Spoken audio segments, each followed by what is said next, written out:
మిత్రులారా, ఈరోజు మనము భగవాన్ నిత్యానంద గణేష్పురి వారి ప్రముఖ శిష్యుడైన స్వామి ముక్తానంద వారి కొన్ని జీవిత విశేషాలని, సాధనా విశేషాలని చర్చించుకుందాం. స్వామి ముక్తానంద వారు లివింగ్ గురు కోసము, ఒక సిద్ధగురు కోసము అన్వేషిస్తున్నప్పుడు తాను స్వయంగా గణేష్పురి వాస్తవ్యుడు అయినప్పటికీ, భగవాన్ నిత్యానంద వారు గణేష్పురిలో ఉన్నప్పటికీ తాను భగవాన్ నిత్యానంద వారు తన గురువేనని గుర్తించలేకపోయాడు. అయితే జిబ్రు అన్న ఒక అవధూతని స్వామి ముక్తానంద వారు కలిసి తన యొక్క యోగ స్థితిని, గొప్ప స్థితిని చూసి తానే తన గురువు అని భావించాడు. ఆ సమయంలో జిబ్రు అన్న అవధూత స్వామి ముక్తానంద వారిని పిలిచి ఈ విధంగా అన్నారు: నీ సద్గురువు వజ్రేశ్వరి అంటే గణేష్పురిలో ఉన్నారు, వెంటనే అక్కడికి వెళ్ళు అని అన్నారు. ఆ వచనాలు విన్న తర్వాత స్వామి ముక్తానంద వారు గణేష్పురి భగవాన్ నిత్యానంద వారి దగ్గరికి వెళ్ళి దర్శనం చేసుకున్నాడు. మొదటి దర్శనంలోనే స్వామి ముక్తానంద వారు ఒక దివ్య స్థితిని, ఆనంద పారవశ్యాన్ని పొందాడు. మొదటి దర్శనంలోనే స్వామి ముక్తానంద వారు సమాధి స్థితి పొందారు అన్న విషయము తనకి తర్వాతి కాలంలో అర్థమైంది. స్వామి ముక్తానంద వారు 9 సంవత్సరాలు కఠోరమైన యోగ సాధన భగవాన్ నిత్యానంద వారి ఆశీస్సులతో, అనుగ్రహంతో, మార్గదర్శకత్వంతో చేశారు. ఆ సమయంలో తనకి ఎన్నో దివ్య అనుభవాలు కలిగాయి. తన జీవిత విశేషాలని చిత్ శక్తి విలాసం అన్న పుస్తకంలో పొందుపరిచారు. అయితే స్వామి ముక్తానంద వారు యోగ సాధన ద్వారా అనేక దివ్య శక్తులను పొందడమే కాకుండా వాటిని లోకహితానికి వినియోగించారు. మరి ఇటువంటి స్వామి ముక్తానంద వారు షిరిడి సాయిబాబా విషయంలో ఏమన్నారు? షిరిడి సాయిబాబాని ఏ విధంగా కొనియాడారు? షిరిడి సాయిబాబా వారు ఎంత గొప్ప యోగీశ్వరులు అన్న విషయాన్ని ఏ విధంగా వ్యక్తపరిచారు అన్న విషయాలని ఈ వీడియో ద్వారా తెలుసుకుందాం. అంతేకాకుండా తన గురువైన స్వామి భగవాన్ నిత్యానంద వారి వైభవాన్ని కూడా ఏ విధంగా కొనియాడారో ఈ వీడియోలో కొన్ని వచనాల్లో తెలుసుకుందాం. స్వామి ముక్తానంద వారు యోగ సాధన ద్వారా అనేక దివ్య శక్తులను పొందారు. వాటిని లోకహితానికి కూడా వినియోగించారు. వాటిల్లో కొన్ని విషయాలను ప్రస్తుతం తెలుసుకుందాం. స్వామి ముక్తానంద వారి దగ్గరికి భక్తులు, శిష్యులు ఎంతో విశ్వాసంతో, నమ్మకంతో వచ్చేవారు. తన దర్శనాన్ని చేసుకునేవారు. ఆ సమయంలో భక్తులకి విభూదిని గాని, ఒక పండుని గాని ఇచ్చేవారు.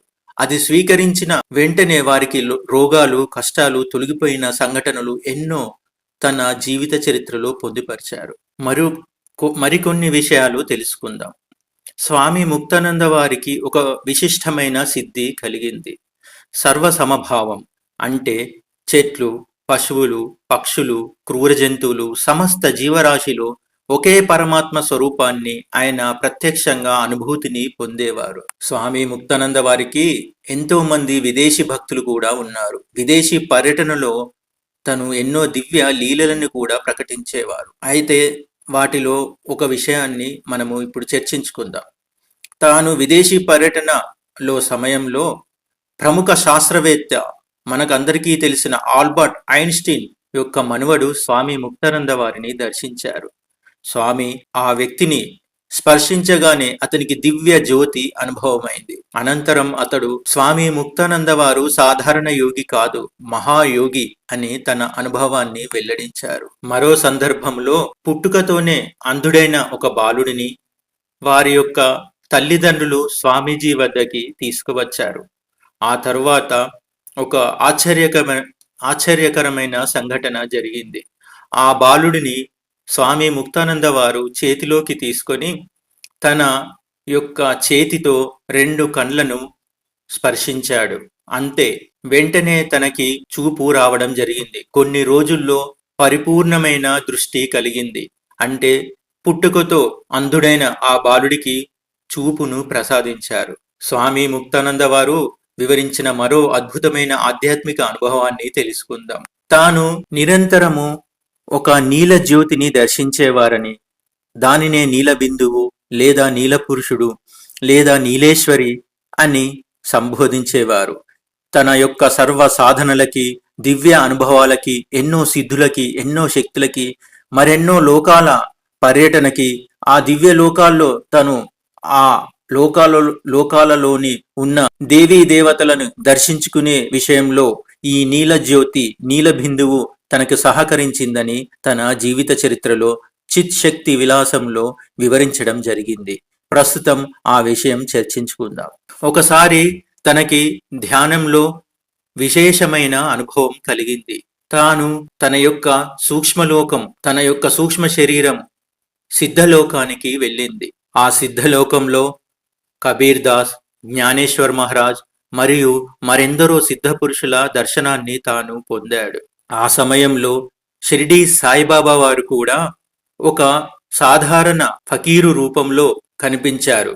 షిరిడీ సాయిబాబా వారు ఎంతో దివ్య ధ్యాన పారవశ్య స్థితిలో ఉండి కోటి సూర్య ప్రభతో వెలిగిపోతున్నారంట. తాను ఎంతో ఉత్కృష్టమైన ధ్యానావస్థలో ఉన్నారని స్వామి ముక్తానంద వారు సిద్ధలోకంలో షిరిడి సాయిబాబా వారిని దర్శించారు అని తన యొక్క పుస్తకమైన చిత్ శక్తి విలాసంలో వివరించారు. సిద్ధలోకంలో కోటి సూర్యుల తేజస్సుతో ప్రకాశిస్తున్న యోగీశ్వరునిగా షిరిడి సాయిబాబాను నేను దర్శించాను అని తాను పేర్కొన్నాడు. సాయి భక్తులారా, ఇది ఒక అత్యంత గోప్యమైన రహస్యమైన విషయం. సిద్ధలోకం అసలు ఏమిటి? మనకి శాస్త్రాలలో కూడా సిద్ధలోకం గురించి వర్ణించబడింది. ఈ సిద్ధలోకం శాశ్వతమైన లోకంగా చెప్పబడుతుంది. ఈ సిద్ధలోకం శాశ్వతమైనప్పుడు అక్కడ ఉండేవారు ఎవరు? శాశ్వతమైన వారే. అంటే షిరిడి సాయిబాబా వారు శాశ్వతమైన వారు అని చెప్పబడింది.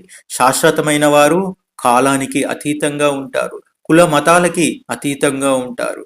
మరి కుల మతాలకి అతీతంగా ఉండేవారు శాశ్వతమైన వారు ఎవరు? సాక్షాత్తు ఆ పరబ్రహ్మ పరమాత్ముడే. అంటే షిరిడి సాయిబాబా వారు ఆ పరమాత్ముడు, ఆ పరబ్రహ్మం అని తన యొక్క అనుభవం ద్వారా లోకానికి స్వామి ముక్తానంద వారు వివరించారు. మరో అనుభవం చూద్దాం. ఒకరోజు స్వామి ముక్తానంద వారు నిత్యానంద ధ్యానంలో మునిగిపోయారు. ఆ సమయంలో స్వామివారు నెమ్మదిగా, అంటే భగవాన్ నిత్యానంద వారు మొదలు దర్శనమిచ్చారు. నెమ్మదిగా తాను షిరిడి సాయిబాబా స్వరూపంగా మారిపోయారు. మరికొంతసేపటికి షిరిడి సాయిబాబా వారు భగవాన్ నిత్యానంద స్వరూపంగా మారిపోయారు. ఈ అనుభవంతో ఒక గొప్ప విషయాన్ని స్వామి ముక్తానంద వారు లోకానికి వెల్లడించారు. మహాత్ముల బాహ్య రూపాలు వేరువేరు అయినప్పటికీ వారి యొక్క అంతరంగ పరమాత్మ తత్వం ఒకటే అని తాను లోకానికి వెల్లడించారు. సాయి భక్తులారా, స్వామి ముక్తానంద వారు ఎన్నో గొప్ప సిద్ధులను, శక్తులను ప్రకటించారు. స్వామి ముక్తానంద వారు జీవితంలో 3 కోణాలను నేను గమనించాను. మొదటిది గురుసేవ, గురువుపై అత్యున్నతమైన భావము, గురుధ్యానము. రెండవది గొప్ప సిద్ధులు, శక్తులు, శక్తిపాత సిద్ధి. ఈ శక్తిపాత సిద్ధి అన్నది చాలా గొప్పది. దీనిని వర్ణించడానికి ఒక వీడియో సరిపోదు, కాబట్టి మరో వీడియోలో దానిని నేను వివరించబోతున్నాను. మూడవది షిరిడి సాయిబాబా ఎంత గొప్పవారో, వైభవోపేతుడో వివరించడం జరిగింది. నాలుగో విషయం ఏమిటంటే, సాధన గురువు యొక్క అనుగ్రహం ఉంటే ఏ విధంగా ఒక సాధారణ వ్యక్తి, సాధకుడు ఒక గొప్ప సిద్ధుడవుతాడని లోకానికి తన జీవిత చరిత్రలో వివరించడం జరిగింది. అంటే తన జీవితమే ఒక ఉదాహరణగా వెల్లడించడం జరిగింది. మరి ఇటువంటి స్వామి ముక్తానంద వారు గురు వైభవాన్ని ఏ విధంగా కొనియాడారు అన్న విషయాలను, మరికొన్ని వచనాలని మరో వీడియోలో తెలుసుకుందాం. ఇది షార్ట్ వీడియో.